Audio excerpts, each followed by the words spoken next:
Hello, hello, hello. Happy Halloween. So happy to be here with you. It is Thursday at 9:30 and I am having technical difficulties getting onto Instagram. So we'll see what happens there. Hopefully that has been resolved. I don't know. I guess it might just not be happening there.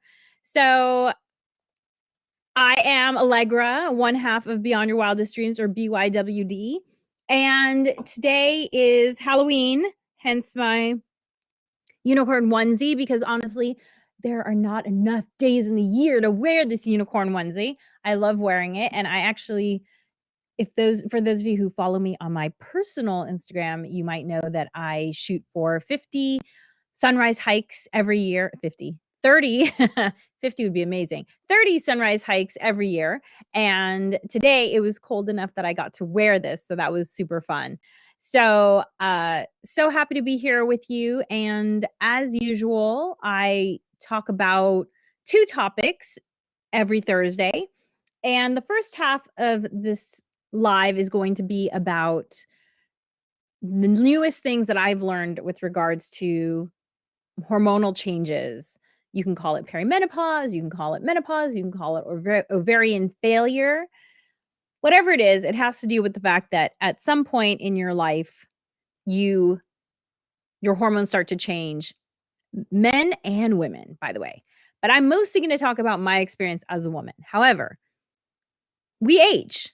And as you age, things change. So I'm going to talk about that in the first part because, as you know, as we say around here all the time, self care is health care. And if you are not paying attention to these hormonal shifts, which are far more wide reaching than I had previously understood until this week, and I'll tell you all about that. If you're not paying attention, then you are missing lots of opportunities to take care of yourself. So that's why we're talking about it. Then we're going to go into the why and the how to review your month. I'm actually going to walk you through a process that we have. And if you want to get this handout, actually, I will put up the link so you can grab it right now if you want it. And also, for those of you who are listening to this recorded later, we do put this up as the Harness the Power of Planning podcast. And you can download this document that I'm holding up here, this it's two-sided, one-page document at tinyurl.com/BYWD course correct. So I'm going to talk about the why and the how to do a monthly course correct, as well as a little bit about setting up your month. Because studies have been shown that humans, we are more optimistic about tomorrow than we are about today, which is why it's great to take the time to set up your month from this optimistic point of view. But also, it's a great way to lower anxiety about the future because now you know what's happening. Now you know what you have going on, and you can sort of mentally do the calculations either consciously or unconsciously to prepare yourself for whatever it is that you have coming up. So, I'm going to talk about those things. If you're joining me for the first time, welcome. Here at Beyond Your Wildest Dreams, we are all about helping you harness the power of planning to prioritize yourself and your goals. Because with planning, everything is easier and everything is possible. And we really believe that when you harness the power of planning, you can live a life beyond your wildest dreams. And no matter where you're watching right now, feel free to comment in the chat. And thank you, Brandon on the go. He's Brandon on the go said he was thinking about dressing up as a Band-Aid for Halloween, but then he decided it'd be hard to pull off. Ba-dum-bum. Thank you, Brandon. Have a spectacular day yourself. So wherever you are watching, feel free to comment. If you are watching to the recording, feel free to comment. We do read those. But if you're joining us for the first time, we have written these 4 workbooks that are all designed to help you harness the power of planning to prioritize yourself and your goals.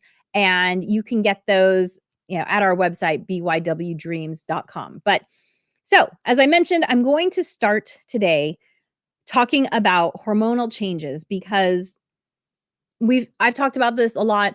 I am approximately in year 9 of perimenopause.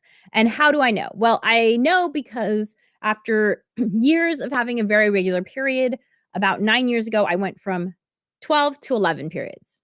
And then the next year, 11 to 10, and then 10 to 9. And it just kind of kept going like that until about 3 years ago when I jumped from 5 to 3. And then this year, 2024, I have only had one menstrual cycle. Now, my hormones were probably starting to decrease long before I started losing periods. And, it's a gradual thing. And one author whose book I highly recommend, I will pop it up here. It's called The New Menopause. She actually used a term that I had never heard before, which is describing menopause as ovarian failure. And just talking about the fact that our ovaries have a expiration date, if you will. However, we are living long beyond that expiration date.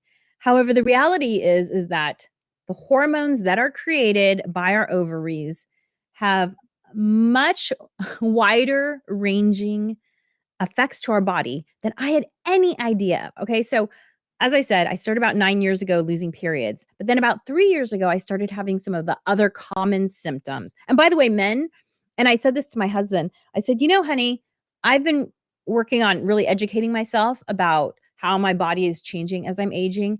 I think you should do the same because one of the things that I've learned is that, and we probably all intuit it, but right, men's hormones also change as they age. And this past weekend, I saw a documentary, which I know is playing on PBS. You can probably find it other places. It's called The M Factor. And one of the really interesting things that they showed in this documentary is the parts of the brain that are triggered by estrogen and testosterone. And they also showed a female brain versus a male brain, although both brains need estrogen and testosterone. And I had always thought about estrogen and progesterone and testosterone as hormones that have to do, I guess, mostly with the sex organs, which is not true because testosterone has to do also with muscle recovery. Anyway, but I had never thought of them as brain chemicals. And if you've listened to us before, then you know that we're huge brain science nerds. And I have noticed, especially the last year, that it seems to take me a little bit longer to think of the perfect word. I don't know if anyone else notices, but I am definitely sort of noticing myself as I'm talking. Oh, it's taking me like a microsecond longer, but it's definitely noticeable to me. So, about 3 years ago, as I mentioned, I started having more symptoms, sort of the stereotypical symptoms one hears about with perimenopause and menopause. And that includes, I wouldn't call them hot flashes because it wasn't super hot. It's like I wasn't sweating. I also wasn't, there was actually a meme recently in a perimenopause group that I'm in of a woman who was literally steaming because she was watching a football game outside and you could see no one else around her was steaming. She was steaming. So I can't say that I've ever had that experience, but I was definitely warmer. And I am the person in the house who was always cold, who was always putting on an extra layer. And about 3 years ago, I noticed that I'm warmer. And I also started having one of the other really typical perimenopause symptoms, which is waking up in the middle of the night. And not just waking up in the middle of the night, but waking up in the middle of the night and not being able to go back to sleep, which is so challenging. So I just popped up this book, The New Menopause. I highly recommend it. And if you are listening to the Harness the Power of Planning podcast, I'll put the links in the show notes. But the other book that I highly recommend is called The XX Brain. These two books I feel like are musts for women approaching 40.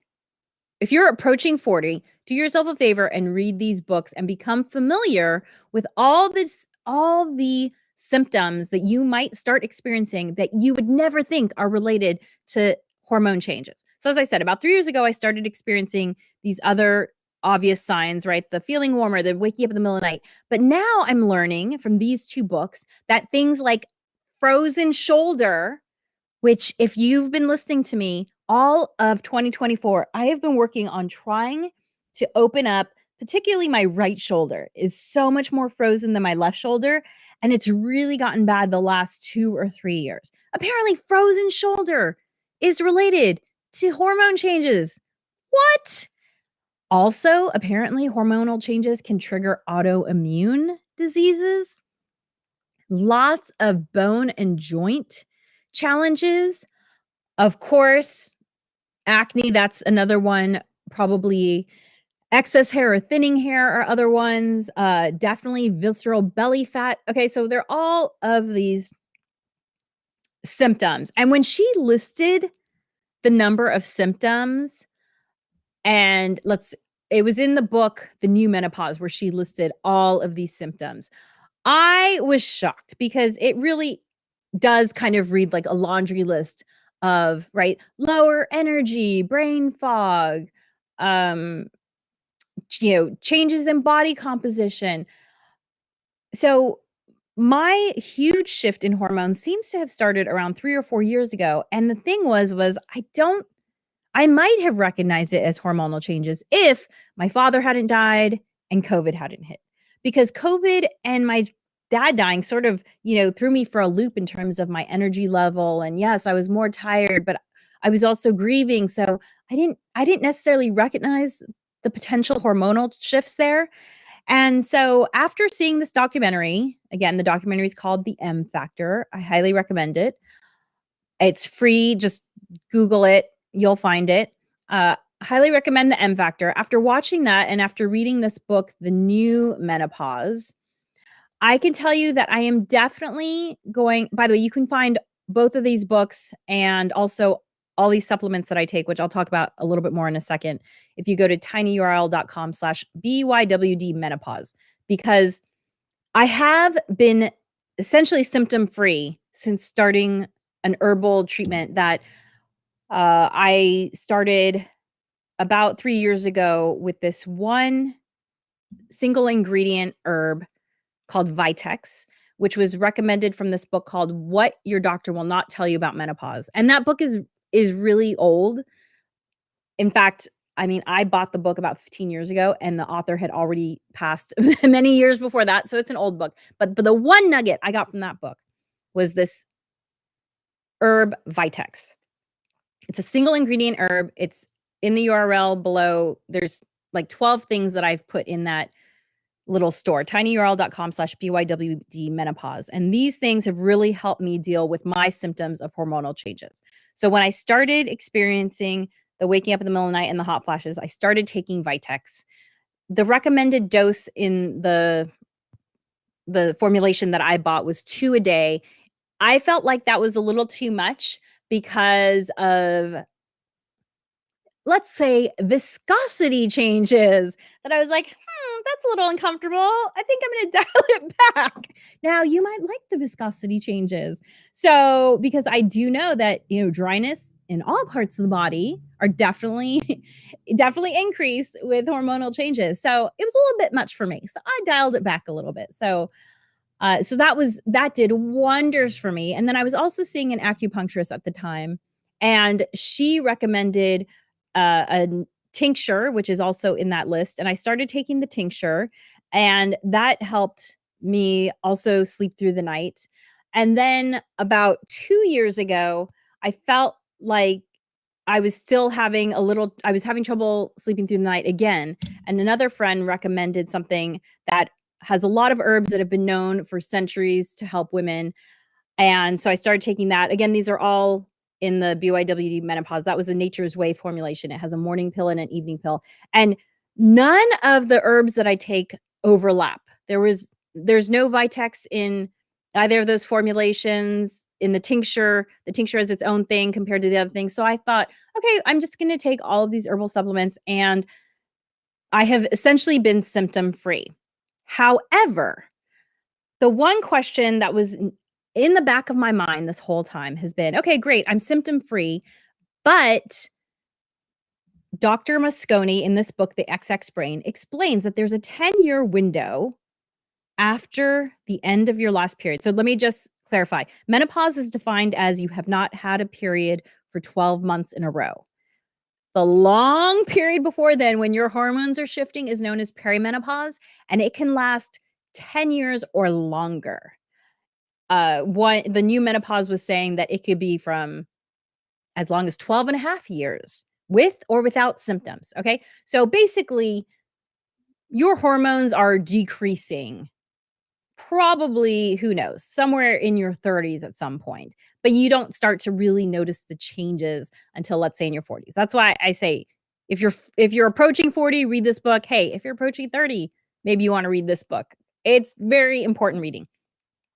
So one thing that was not clear to me, so in the XX Brain, she talks about how in the 10 years after menopause, so perimenopause is this long marathon, and then you hit the finish line, menopause, and then starting from that point, you have a 10-year window when you can do things that can protect your brain. Because the XX Brain talks about the fact that 2/3 of Alzheimer's patients are women, and that there seems to be a correlation between our hormonal changes and cognitive decline. Ugh, right? When I read that, I was like, ugh. Because the reality is if you hit a certain age and you have ovaries, you're going to hit menopause, right? Some of us have had children, some of us have not had children, whatever. We will all go through menopause if we reach a certain age, okay? And this has been going on as long as there have been women. So the fact that there's all this new information is really radical because they are just finding that our hormones do so much more than allow us to bear children, right? Brain fog, muscle, uh, energy level, all these things. So she talks about the opportunity in that 10-year period after menopause to protect the brain with HRT. HRT stands for hormone replacement therapy. Some people are referring to it as MHT, menopause hormone therapy. It's just hormone therapy, okay? And because my symptoms, and I'm using air quotes for anyone listening to the podcast, because my symptoms have been managed with the herbs, I didn't know if the hormone therapy was still something I needed to consider. And so when I saw the M Factor documentary, I read the XX Brain like 2 years ago maybe.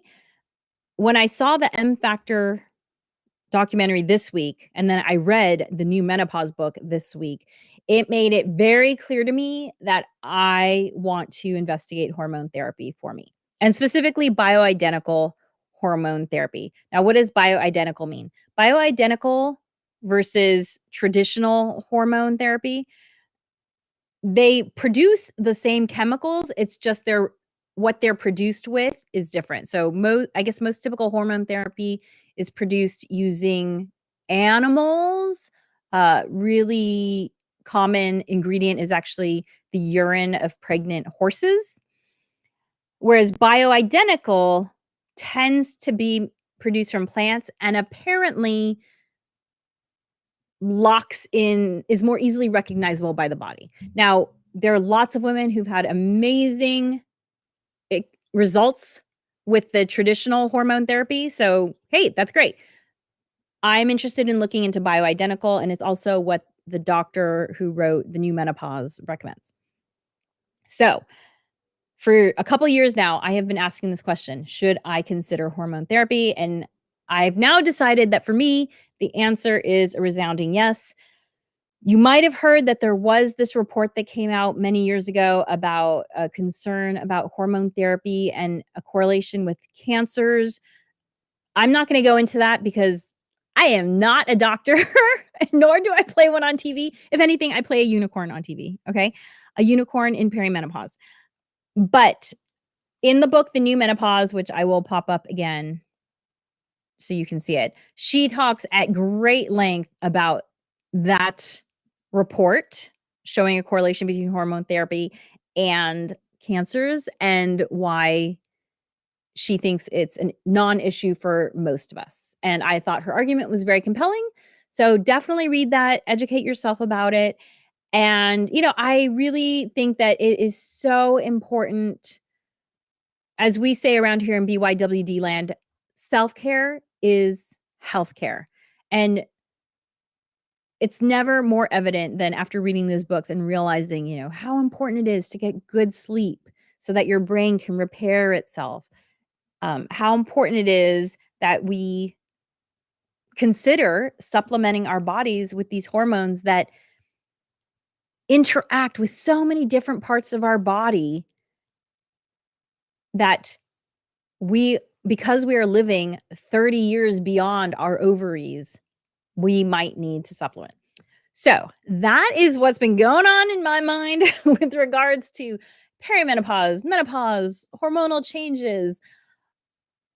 It's exciting because I am looking forward to my brain working the way I am used to it working, and I'm hoping that hormone therapy will help me get there. So, I will keep you posted. In the meantime, do your research, do your reading, or listen to the audiobooks. I will say one thing, the new menopause book, about half of the book is resources. So the first half is her talking about why this is important, and then the second half is, if you have this symptom, consider this. If you have this symptom, consider this. And, it's like 100, 150 pages of resources. So while I'm usually all about the audiobooks, this book and the XX Brain, you probably wanna buy physical copies because you're going to wanna reference it regularly. Or the ebook, something where you can read it and click on the link and highlight, that sort of thing. So I would recommend the actual ebook or the physical book for these 2 books. Okay, thank you for joining me for that part of the conversation. Now I'm going to talk about the how and the why to do a monthly review and set up your month in advance. As I mentioned, we have this 2-page, we call it a monthly course correct, because even when you are on the right path, you are going to need to course correct. And the really nice thing about doing a monthly course correct is it helps keep your goals front and center. And if you're listening to the podcast, you can get the 2-pager that I am holding up by going to tinyurl.com/BYWD course correct. Feel free to go there and get this 2-pager. Now, what I do is when I print this up, I print it up once a year. I print up 11 copies and I just put them in the pocket in my planner. I always get a pocket with a planner. A pocket with a planner. I always get a planner with a pocket. See this planner here? It has this great pocket. And so every year I print up 11 copies of our course correct and I just put it in the pocket of that planner. And by the way, this is that planner, if you're wondering. I've been using this planner for the better part of a decade. It is my favorite planner. It is not a perfect planner because there is no perfect planner. And our last episode was about how to pick the perfect planner for you, because the perfect planner is the one that you will use. So if you want to listen to that podcast, go to the Harness the Power of Planning podcast. It was last week's, I think it was episode 76 or 77. So go ahead and listen to that. But this is the planner that I love, and I talk a great detail about why I love this planner. Now, why do a monthly, as I said, we call it course correct? Because we have things that we are working on, goals, big goals, small goals. Many of the goals you might be working on probably take longer than a month to accomplish. And the nice thing about a course correct is it helps make it really clear to you what you've been working on this month and whether or not you want to keep doing the same thing, or maybe you want to course correct. That's why we call it a course correct. And it just really helps keep your big goals front and center in your mind. The other thing it helps to do is it helps you to take a snapshot of your month in a really unbiased way. Because if you don't do a monthly course correct, for instance, let's just talk about December, because December is the best example for me. I do almost nothing between December 23rd and January 3rd. The only things I do during that time are maybe like bake some cookies and make some homemade eggnog. By the way, homemade eggnog, I have a 6-ingredient eggnog that is amazing. I should put that on our mailing list. I'm gonna make a note to myself right now. Add eggnog recipe. I will put that in an upcoming newsletter, so you can get that. It's like 6 ingredients. You will never buy eggnog again. That's how good it is. It's good enough to give away as a gift, okay? It's really good. So anyway, I pretty much do nothing but drink eggnog and eat cookies, and maybe I do a little end of year things. Like I like to darn my wool during that time because I like to go into the new year with no holes in my clothes, that sort of thing. But aside from that, I don't do much. I call myself an eggnog slug. And if I were to look back at my December through the lens of my eggnog goggles, I would think to myself, wow, you really did not do a whole hell of a lot this December. Because, I mean, do you remember what you did last week or the week before? I mean, I don't know about you, but I, I mean, I happen to remember this month because 4 weeks ago, I was in Montreal. 3 weeks ago, I was camping in Joshua Tree. 2 weeks ago, I was doing a Victorian ball and an Art Deco Halloween. So those were such big things that I remember. But usually, most months, I cannot tell you what I did each weekend because that's just how our brains work. In fact, there are a couple hundred cognitive biases that humans have, and one of them is recency, right? We tend to give more weight to things that have happened recently, partially because that's what we can remember. And so the beauty of a monthly course correct is it reminds you of all the things that you accomplished and did this month that you have probably forgotten. So it's a great way to pat yourself on the back and also to reinforce any learning you might have had because again, we're huge brain science nerds. There is something called Ebbinghaus's forgetting curve. If you do not take notes and implement on something that you've learned by 3 weeks, you basically have forgotten most of it, 80%. So, if you want to reinforce any learning that you did this month, a course correct is a great way to capture that knowledge so that you can reinforce it in your brain and be like, oh, right, I did this thing. I really like that thing. I'm going to do that some more. Okay, so the first part to a monthly course correct. So, either grab the course correct file from tinyurl.com/bywd course correct, or you can just start on a piece of paper, start writing things down because I'm going to give you the prompts right now. So the first thing that you do in a monthly course correct is you write down your accomplishments for the month. My accomplishments, what made me happy or proud, big or small. Now, one way that I do this part of my course correct really easily is by using stickers, okay? And let me tell you, I have been a planner pretty much my whole life. It's just how I think. I have planners going back to being a teenager. However, a monthly course correct, it did not come naturally to me. I resisted it. I resisted it for a long time when I was given this idea, oh, I don't know, 7 or 8 years ago. However, I committed to it for 6 months, and now it's one of my favorite things to do because it really does give me opportunities to celebrate things that I would not think about if I didn't do the course correct because I like to do things, if you haven't noticed. I like to do things, and I'm kind of like "Okay, I did that. What's next? Okay, I did that. What's next?" I just like to do a lot of different things.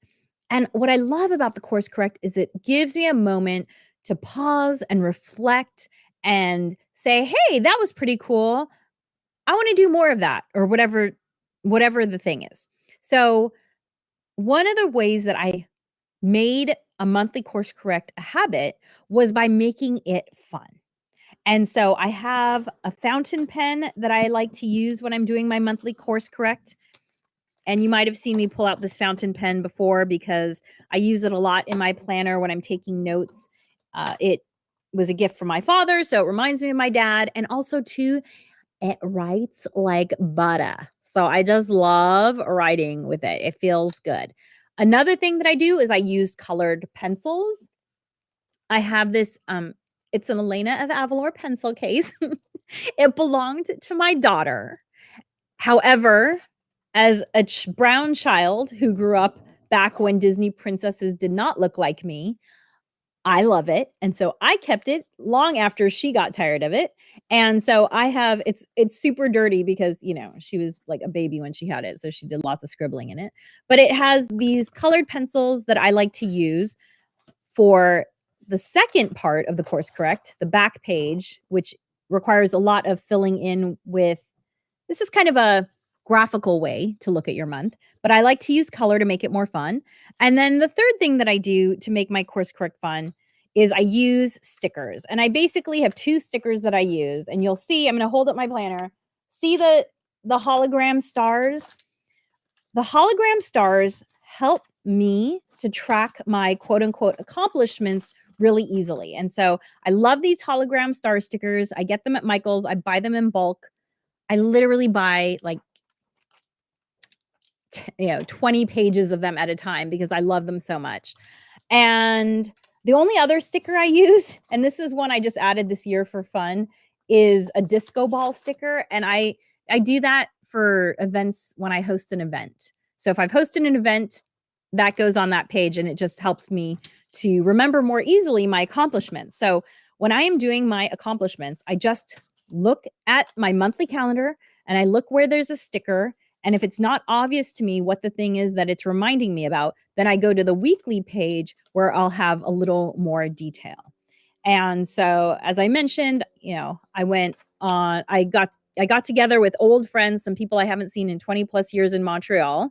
So I'm going to put that down as an accomplishment because it was an amazing opportunity to reconnect with people and to meet some new people as well. Now, when I say big and small, I just want to give you one example that I think will help to clarify how far you can drill down in terms of a small accomplishment. Like, for instance, another small accomplishment could be I got up at 5 a.m. multiple times this month because that's been a goal of mine is working at getting up at 5 a.m. And so, that's not exactly an accomplishment like going somewhere or completing a work project or whatever, but it's something I said I wanted to do and I did it. That is the definition of an accomplishment. Now, another example was this one time Natasha and I were doing our monthly course correct together. And she said, "Oh, no, I'm not going to write that down." And I asked her, "Tell me, what were you about to write down that you then changed your mind about?" Excuse me as I take a sip from my mud water. And she said, "Oh, well, my younger son, I took him to the dentist and he had no cavities." And I said, "Girl, that is absolutely an accomplishment because you taught him to brush his teeth. He was at an age when she still had to make sure he brushed his teeth. That is your accomplishment too." And she said, "Yeah, but," I was like, "Are you proud of that?" And she said, "Yep." And so I was like, "Write it down." Okay. So don't feel like an accomplishment has to be this big thing. Just write down 10, 15, 20 things that you are proud of that happened this past month. And so just to give you some more examples, I'm going to read you from a past monthly course correct, just so you can get an idea of some things that I've written down. So anytime I get together with friends, that definitely goes on there. Hold on, where's September? Okay, so look, this is September. I'm doing well with getting up at 5 a.m. Feeling like I was starting to see a difference with consistent exercise. I've really been nailing my calming bedtime routine / sleep hygiene and going to bed early. I accomplished this new business. I'm doing a podcast for another company. So anyway, That started up, and so excited about that. Uh, I went to my kiddos' back to school night, and I feel like she's really thriving. I went to a clothing swap, and that was just really fun. I've been doing more stand-up comedy. I listed a couple of stand-up shows that I did. Okay, so those are some examples. So go ahead and take a few minutes and write down your monthly accomplishments. And actually, I'm going to, since this will be up as a podcast, what I'm going to suggest to people is that you use this podcast every month to just kind of walk you through your monthly review. And just feel free to, stop the podcast, take as much time as you need to write down your accomplishments, and go ahead and do that now.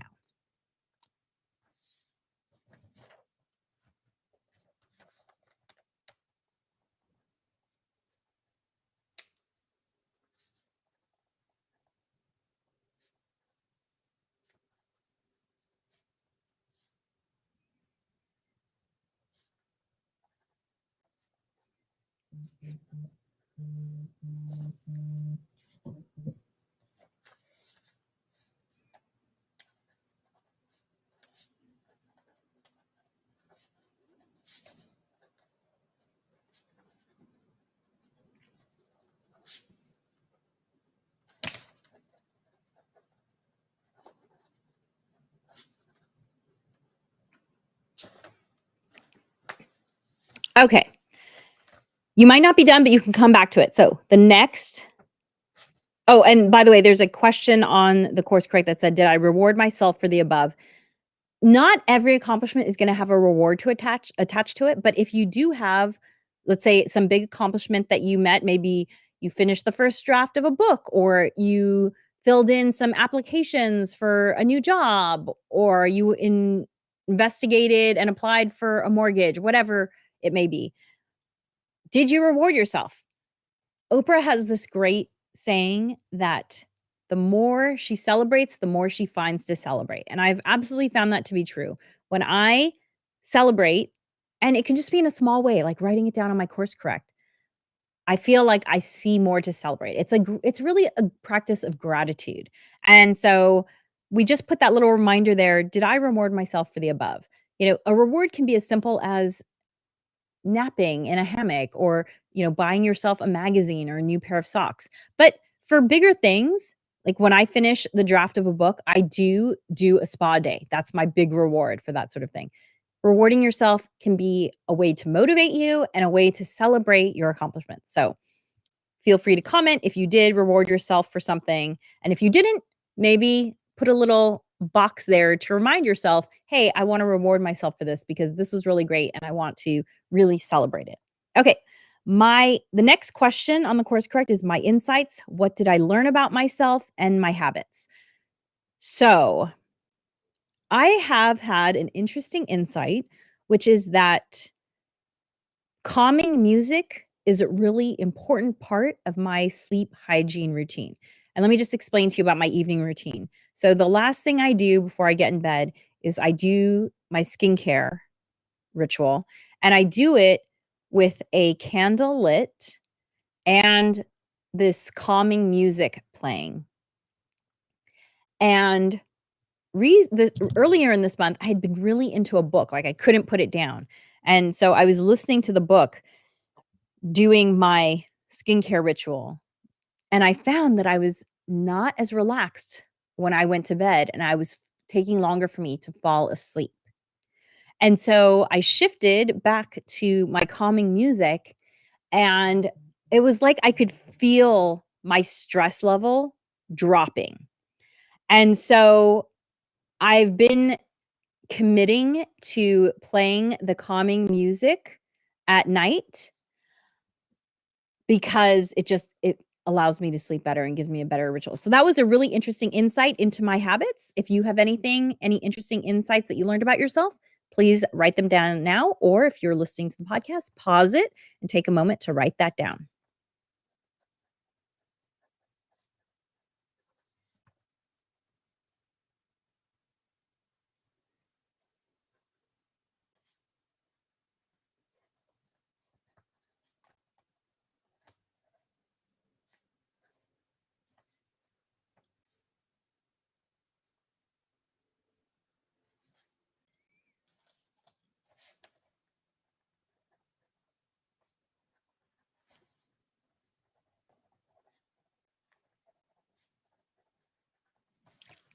Okay, the next question is, are there books, articles, or podcasts you read or listened to, and what did you learn?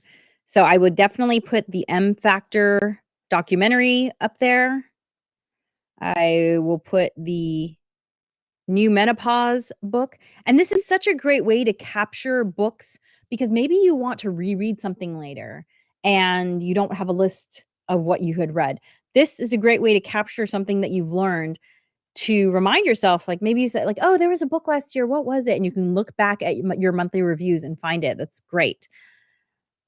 Or you can write down something about, like, for instance, new menopause book, convinced me to investigate hormone therapy. That's just some learning I wanna capture.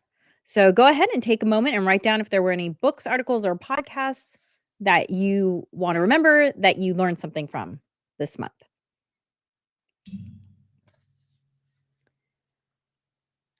Okay, next question is my inspiration, who inspired me, who championed me. This could be someone you know, or it could be just something that you read about. I'm definitely putting down Dr. Haver, who wrote the new menopause book.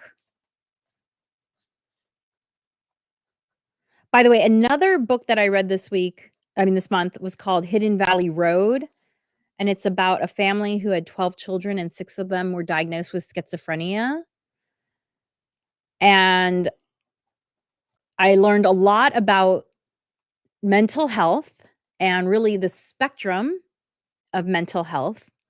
Fascinating book. Highly, highly recommend. I can't go into it now because there's just not time. But I also found it very inspiring. The one of the youngest sisters, her experience in Hidden Valley Road of because she was one of the ones who was not diagnosed with schizophrenia. Her experience healing from having grown up in that family, I thought was very inspiring. So, this is the sort of thing that I write down. So go ahead and take a couple minutes and write something down or pause the podcast and do that.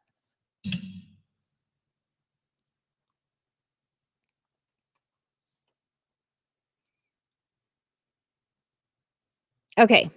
And then the next question is, were there any distractions, fears, or mental blocks you had this month? This is just a great opportunity to name the thing that might be keeping you from doing what you want to do. Sometimes we're not even aware of the blocks in our way. And this is an opportunity to take a moment and think about what might be holding you back and what, if anything, you want to do about that. So go ahead and stop this and write that down.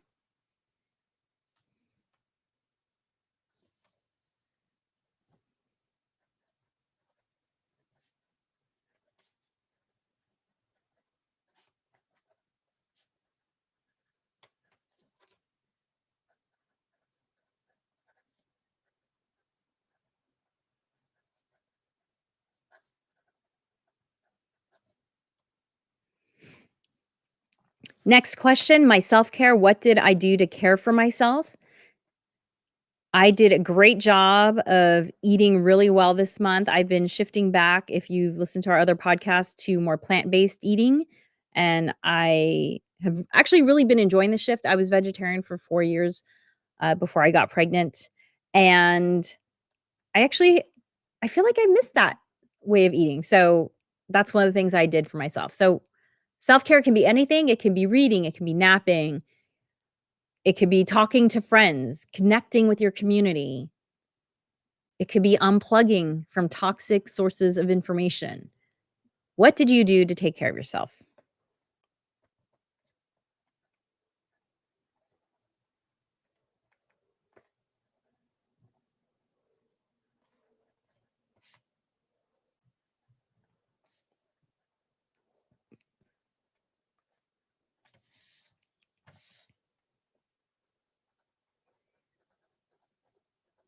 Okay. Next question. What didn't happen and what will I do differently next month? Remember, this might not always be stick to the plan. It might mean altering the plan. So if there's something that you wanted to work on this month and it didn't happen, why? what didn't happen? Why didn't it happen? And how are you going to do it differently?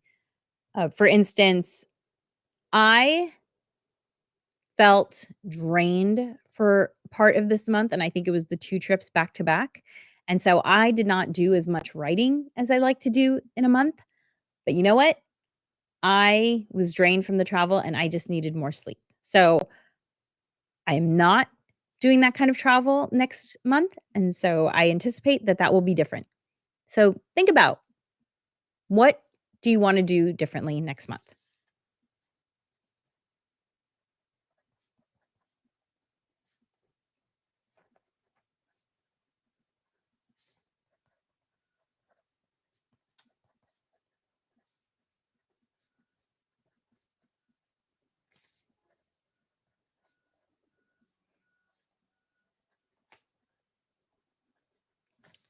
Okay, and then the final course correct question is, was there an overview? Do I have one key takeaway for this month? And I feel like my key takeaway is going to be around hormone therapy, although that might be because of recency. As I told you, it is a cognitive bias for humans. So, whatever your overview was for the month, go ahead and write it down.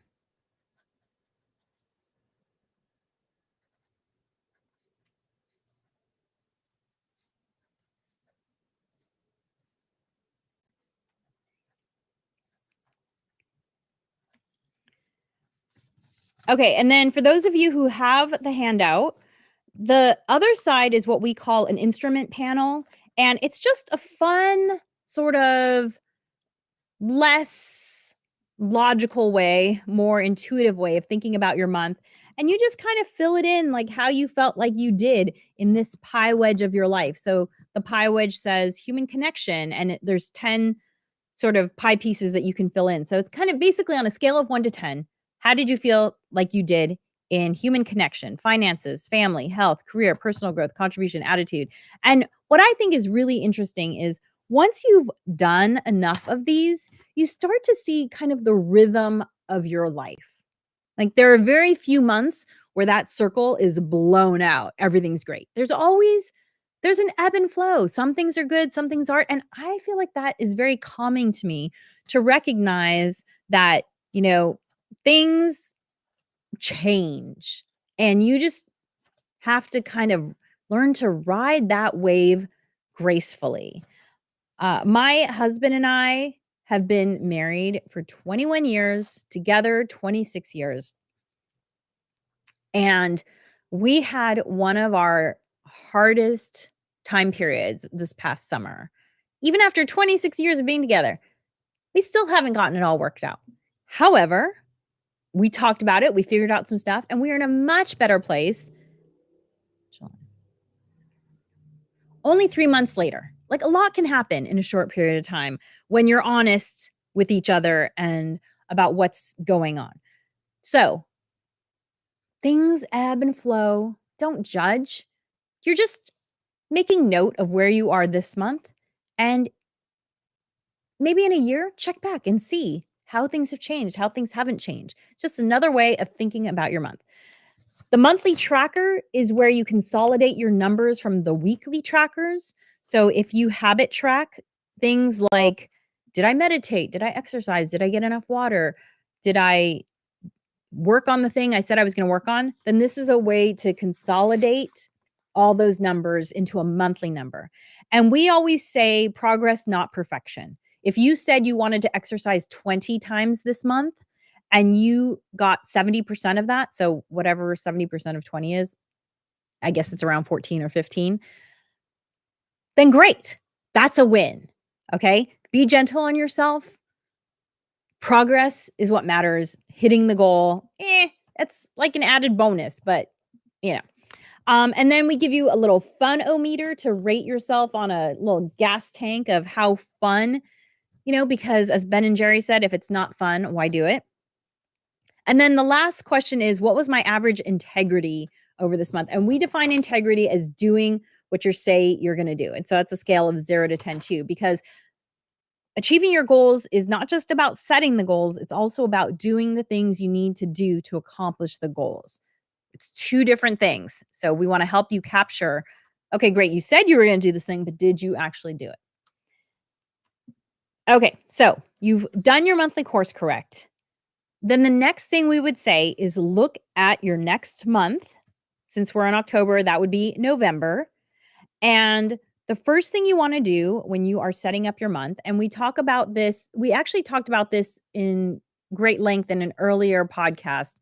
If you look at the podcast notes, you'll be able to find it.